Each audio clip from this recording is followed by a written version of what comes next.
Eatonville became the first incorporated black municipality in the United States, and Greenwood became an economic powerhouse known as Black Wall Street.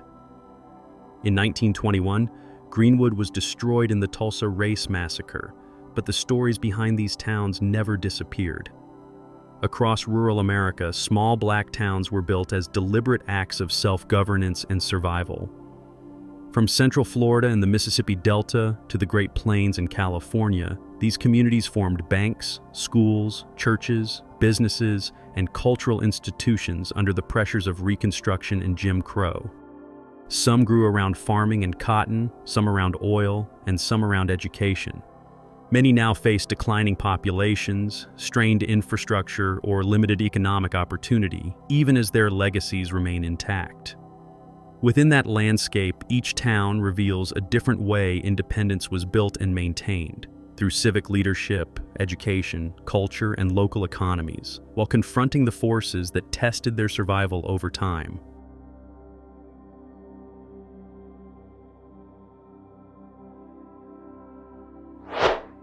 We begin in Central Florida, where Eatonville demonstrates how a small town can carry national historical significance. Established in the same year as Mound Bayou, Eatonville became the first incorporated black municipality in the United States.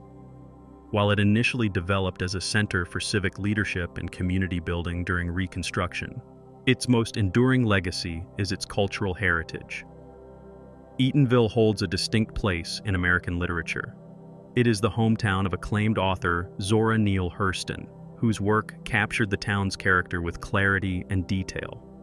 Her influence remains closely tied to Eatonville's identity, and she continues to be its most recognized figure, commemorated through the Zora Neale Hurston National Museum. Festivals and annual celebrations continue to reinforce that cultural tradition, maintaining Eatonville's role as an active site of black artistic legacy rather than a town defined only by its past.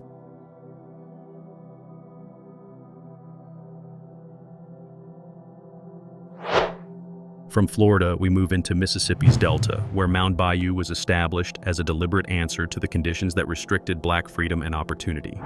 Founded in 1887 by formerly enslaved men Isaiah T. Montgomery and Benjamin Green, the town was built on land that had been dismissed as worthless and was developed into a self-sustaining community during the Jim Crow era. It was not simply a farming settlement. Mound Bayou was black-owned and black-governed, with its own bank and schools, and it also became home to the nation's first hospital for African Americans. Over time, the town's earlier prosperity has been followed by a struggle to maintain population and economic stability. Mound Bayou now faces economic hardship and a declining population. Even so, it remains a widely recognized symbol of resilience and an example of self-governance that continues to hold historical significance.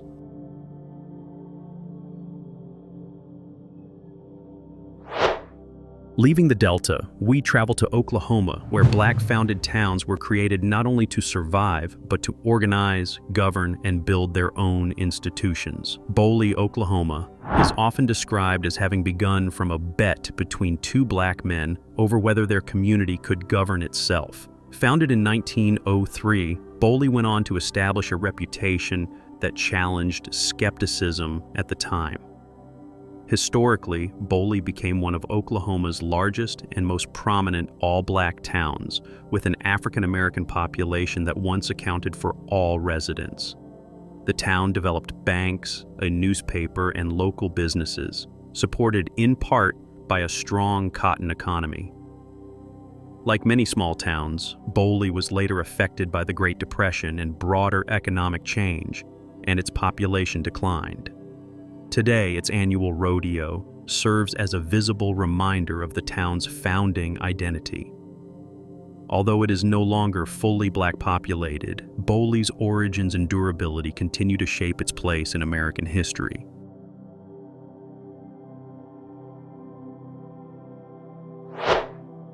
Remaining in Oklahoma, we turn to Rentiesville, a town that is small in population but notable for its cultural presence. Oklahoma includes a long history of black-founded towns, and among the 13 that still remain, Rentiesville is often highlighted. Established in 1903, it is one of the few surviving all-black towns in the state. Despite its size, Rentiesville is known for its annual Blues Festival, which draws visitors from outside the area. Alongside that cultural visibility, the town continues to face a shrinking population and persistent economic difficulties. Rentiesville illustrates how cultural heritage can function as a stabilizing force for a community working to endure.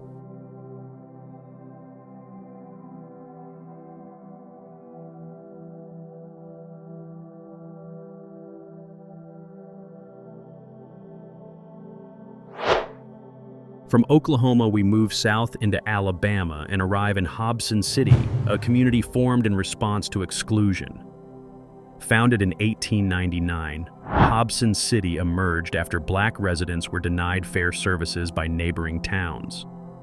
In response, they established their own municipality, making Hobson City the first all-black city in Alabama with self-governance. During the Jim Crow era, Hobson City represented a clear statement of independence and self-determination. Although small in size, it carried significant political meaning as a community that insisted on inclusion through self-rule. Today, Hobson City faces continuing challenges, particularly related to public services and infrastructure. Even so, its founding purpose remains central to its identity.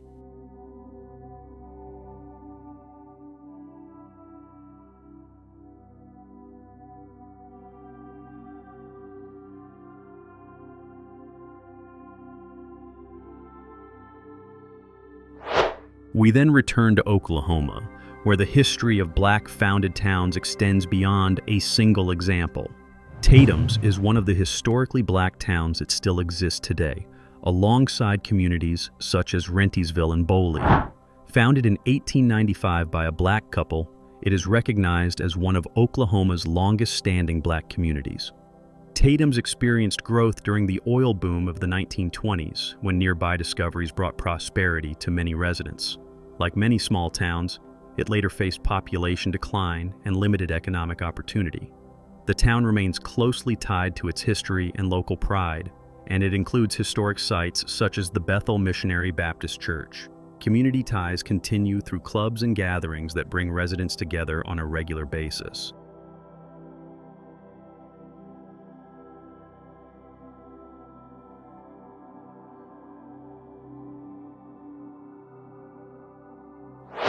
Leaving Oklahoma, we move east to South Carolina, where Lincolnville was established as an effort to secure autonomy in the years after emancipation. Lincolnville is recognized as the oldest black town in the state. Founded in 1867 by newly freed African Americans after the Civil War, it was created as a safe haven and a place of self-determination in Charleston County. Residents pooled resources to purchase land and to build homes, churches, and schools, forming the base for a black community during the Reconstruction-Era.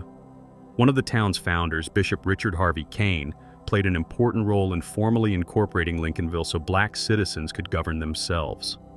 Leadership in Lincolnville has often remained with descendants of the original founders, reflecting continuity that has persisted across generations.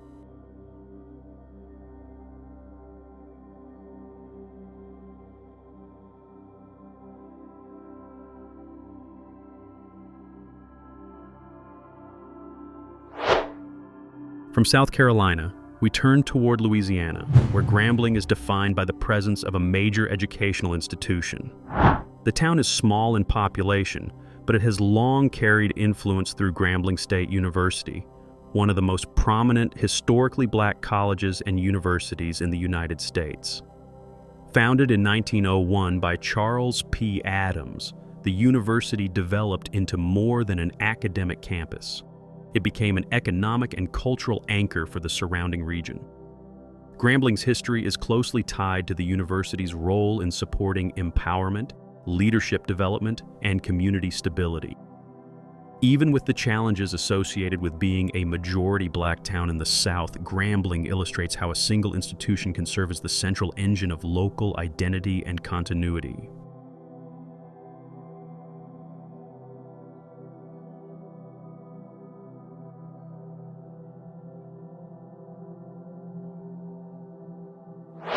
We return to Oklahoma, this time to Greenwood, a name that remains central to American history. In the early 20th century, within Tulsa, a black community built Greenwood and developed it into an unusually strong local economy. The area became known as Black Wall Street, a nickname attributed to Booker T. Washington. Greenwood functioned as a largely self-sustaining business district. Black entrepreneurs established luxury hotels, department stores, movie theaters, banks, and clinics, and local wealth circulated within the community. In 1921, that prosperity was devastated in the Tulsa Race Massacre when much of Greenwood was destroyed.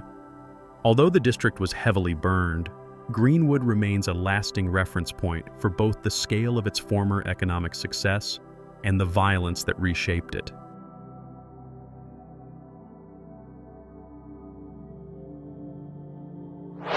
From the history in Oklahoma, the story moves west to California, where Allensworth represents an effort to build a future through self-determination. Allensworth was founded in 1908 by Colonel Allen Allensworth, a formerly enslaved man who rose to become a high-ranking military officer. The town became the first in California to be established, funded, and governed entirely by African Americans. Settlers arrived seeking refuge from discrimination, and they built a farming community with their own school, church, and bank. Over time, that vision began to weaken due to water access problems and the untimely death of Colonel Allensworth. Even so, the town's significance did not disappear. Today, Allensworth is preserved as a California State Historic Park, maintained as a tribute to the resilience and long-term vision of its founders.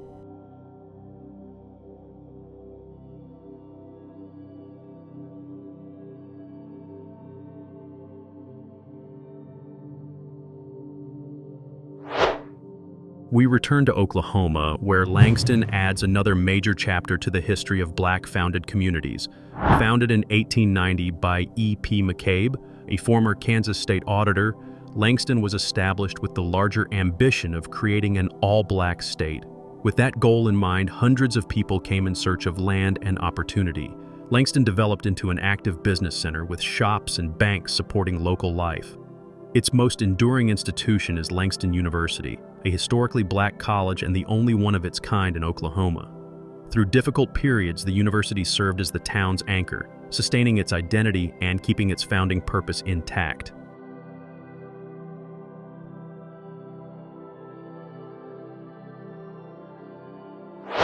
From Oklahoma, we move north into the Great Plains, where Nicodemus reflects the frontier dimension of black settlement after the Civil War.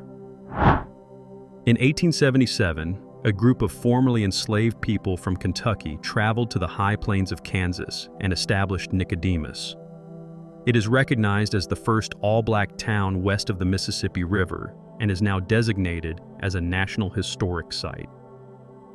Although the town's current population is small, its annual homecoming celebration continues to draw descendants from around the country. That event helps sustain community ties and preserves the town's historical identity. Nicodemus remains closely associated with the courage and determination of black pioneers who sought land and independence despite the barriers set by society.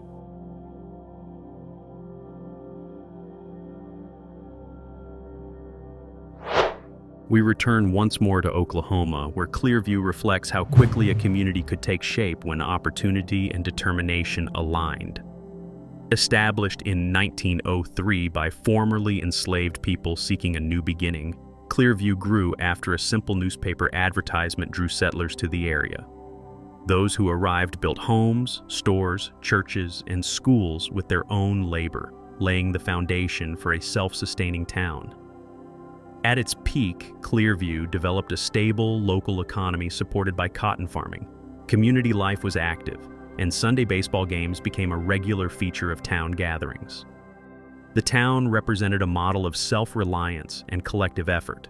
Although the population has declined over time and many structures have aged, Clearview remains closely associated with an important chapter in American history.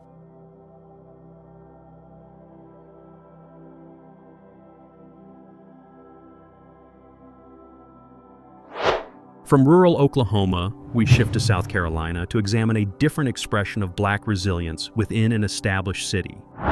Greenville was not founded as a self-governed Black town. Instead, its African-American community developed a strong cultural and institutional presence within the constraints of segregation. During the Jim Crow era, Black residents built vibrant neighborhoods centered on institutions such as Sterling High School and a surrounding Black business district. Churches, shops, and schools functioned as both community anchors and places of stability. From this environment emerged educators and civil rights leaders who contributed to broader resistance against racial injustice. While many of the original buildings no longer stand, the influence of that community continues to shape the city's historical narrative.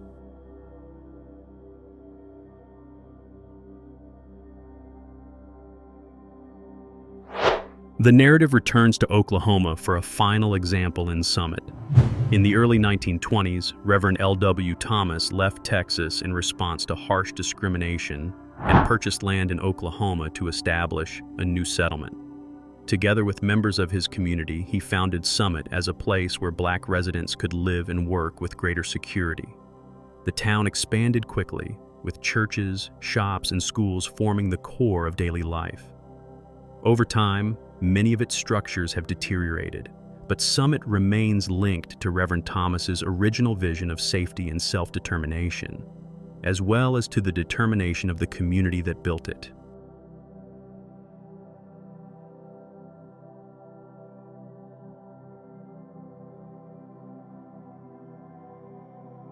These towns show that Black self-determination in America was not an idea.